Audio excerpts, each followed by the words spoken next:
Friends, ఇంగో ముక్కలు మంచిగా కడిగి ఆరబెట్టి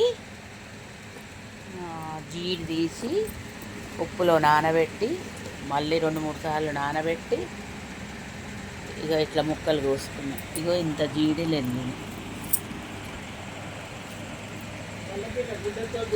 ఇంత మంచిగా మా చెల్లి వాళ్ళ వారు ఇద్దరు కలిసి కొట్టారు.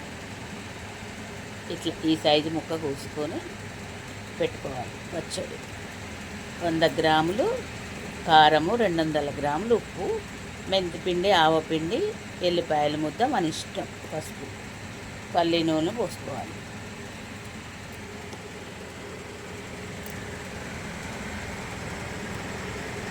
పుల్లటి మామిడికాయలు ఫ్రెండ్స్, పూరి చెట్టు చాలా బాగున్నాయి.